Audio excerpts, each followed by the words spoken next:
चलिए, सभी आत्मीय मित्रों को प्रमोद कुमार चौहान का वंदन, अभिनंदन, प्रणाम। मित्रों, हम उपस्थित हुए हैं मेरा मोबाइल मेरी शिक्षा जी बिहार टीचर हिस्ट्री मेकर के माध्यम से, और आज हम बच्चों को विषय के बारे में पूछेंगे कि बच्चों को किस विषय में कठिनाई का सामना करना पड़ता है या किस में उन्हें समस्या आती है। पहले हम इस पर चर्चा करेंगे ताकि उसके बाद हम उस विषय को लेकर उनके मन में जो समस्या बनी है उसको हम समाधान करने का प्रयास करेंगे। तो आप लोग कैसे हैं? सब ठीक है। सब ठीक है? कल हमने जिस विषय को पढ़ा था समझ में आ गया था? चलिए, अच्छा आप ये बताओ कि आपको किस विषय में समस्या आती है? गणित और अंग्रेजी। गणित और अंग्रेजी। क्यों? गणित और अंग्रेजी में क्यों आती है? सर अंग्रेजी बोल नहीं पाते। अंग्रेजी बोल नहीं पाते। अच्छा, आपको बेटा? सर बोल नहीं पाते, बोल भी नहीं पाते, लिख भी नहीं पाते। अच्छा, कभी ये आपको अंग्रेजी गणित ने कहा कान में आके कि हम कठिन है, आप हमें नहीं पढ़ पाओगे, नहीं लिख पाओगे? नहीं सर। तो फिर आपको ये कठिन किसने बताया? सर हमारे सहपाठियों ने। Very good. तो देखिए, विषय निकल कर आता है कि बच्चों को गणित और अंग्रेजी में समस्या है। तो जबकि कोई भी विषय कठिन नहीं होता, ये निर्भर करता है कि हम उस विषय को कितने अच्छे तरीके से बच्चों के को परोसते हैं। कहीं ना कहीं बच्चों ने अपने सहपाठी, किसी शिक्षक, साथी, पालक या किसी अन्य प्रकार से सुना होगा और उनके मन में ये चीज बैठ गई कि ये चीज कठिन होती है, जबकि वास्तविकता में ऐसा नहीं है। एक अच्छे डॉक्टर की जैसे विशेषता होती है कि वह अपने मरीज को अपने विचार, अपने सकारात्मक व्यवहार से आधा ठीक कर लेता है, वैसे एक शिक्षक का भी दायित्व है कि वह पहले अपने बच्चों के अंदर सकारात्मक विचारों के माध्यम से उनको जिस विषय में समस्या है उसका समाधान करे, वो उनसे डर निकाले। जब तक इनके बच्चों के मन से उस विषय का डर नहीं निकलेगा, हम उन्हें विषय को समझा नहीं सकते हैं। तो आज हम पहले इनके कठिन समस्या वाले जो विषय है उसका डर निकालेंगे, इन्हीं से प्रश्न करेंगे और इन्हीं से हम पूछेंगे अब इन्हें कैसा लग रहा है, ताकि इनके मन से धीरे धीरे उस विषय को डर निकाले, तब हम पढ़ा पाएंगे। इसी पर आज हमने नाम दिया है अंग्रेजी लगे सरल। इसका नाम ही हमने दिया है कि अंग्रेजी लगे सरल। और इसके लिए 4 लाइनें हैं शिक्षकों के लिए और बच्चों के लिए भी कि आओ बच्चों में अंग्रेजी का डर भगाएं, कि आओ बच्चों में अंग्रेजी का डर भगाएं, जो वो जानते हैं उन्हीं से निकलवाएं, जो वो जानते हैं उन्हीं से निकलवाएं। पर कोई भी विषय कठिन नहीं होता, ऐसा हम बच्चों को बार बार समझाएं। पर कोई भी विषय कठिन नहीं होता, ऐसा हम उन्हें बार बार समझाएं। ठीक है? चलिए, अब हम अंग्रेजी पे चर्चा करते हैं, बाद में गणित करेंगे। आज अपन अंग्रेजी को पढ़ेंगे। अच्छा, आप ये बताओ, दोनों को साइकिल चलाना आती है? अच्छे से? साइकिल में जो पार्ट्स लगे होते हैं उनके नाम बता सकते हो? पक्का?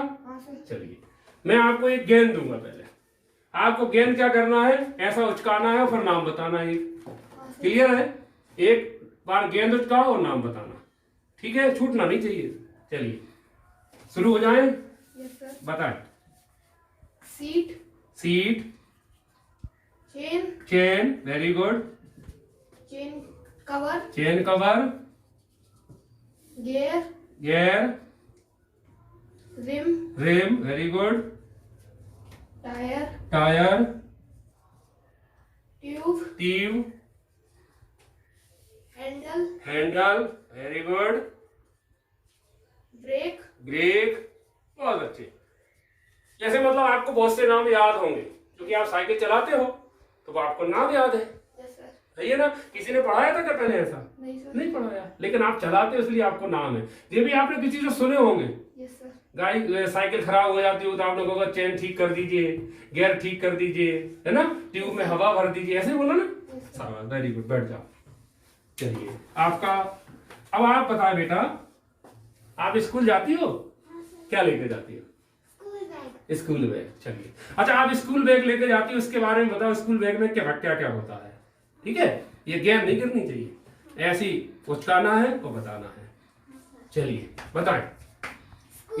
हाँ, school bag, box, pencil, sharpener, eraser, scale, lunch ले जाती हो? हाँ, बॉटल, कलर्स, कलर, कलर काय के लिए ले जाते हैं बेटा? ड्राइंग करने, ड्राइंग करने। ओ माय गॉड, देखो ड्राइंग का आगे वर्ड, हाँ बुक, बुक्स।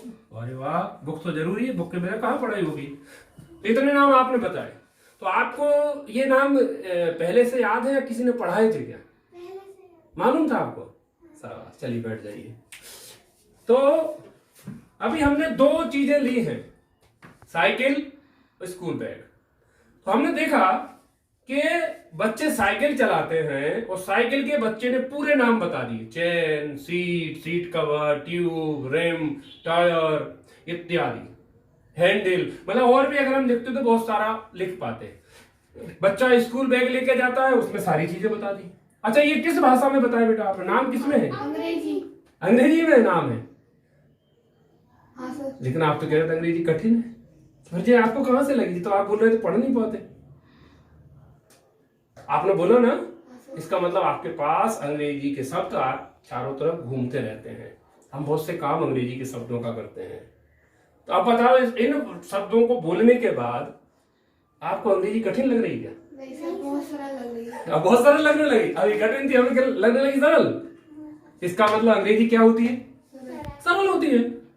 अब कभी कहोगे क्या? नहीं सर। अब नहीं कहोगे। अब कैसी हो गई है? सरल। सरल। अब आपको मैं होमवर्क भी दे रहा हूं। अब आपको कल क्या करना है? हॉस्पिटल, किचन, किचन मतलब घर में खाना बनाते हैं, किचन में हम क्या क्या उपयोग करते हैं, मम्मी क्या से बनाती हैं, क्या क्या चीजें, तो सब नाम लिख के लाना है। Kitchen, hospital, railway station, bus stand, ठीक है? इसमें कोई समस्या है? बंगला से ये सारी चीजें आपको नाम लिख के लाना, बस बिल्कुल जो भी आपको बने। क्लियर है? चलिए, ये आज का हमारा विषय था। फिर हम कल चर्चा करेंगे आपको कि फिर आपको कठिन लगी कि सरल लगी। हमने देखा कि हमने बच्चों के मन से उस विषय की समस्या का समाधान उनसे ही निकलवाया और अंत में उन्होंने ये कहा कि नहीं, ये सरल है। तो यही हमारा दायित्व बनता है, कर्तव्य बनता है कि हम उस विषय को रोचक बनाएं और उनसे उस विषय को जोड़ें। यदि हम उस विषय को बच्चों से जोड़ देंगे तो वह विषय उन्हें सरल लगने लगेगा और उनके मन में जो विषय को लेकर डर है वो समाप्त होगा। ऐसा एक छोटा सा प्रयास था। इस प्रयास को बच्चों की सहायता से करने का हमने एक काम किया है। पुनः आपके बीच एक नए वीडियो के साथ, नए विषय के साथ हम फिर से उपस्थित होंगे। बहुत बहुत धन्यवाद। जय हिंद, जय भारत।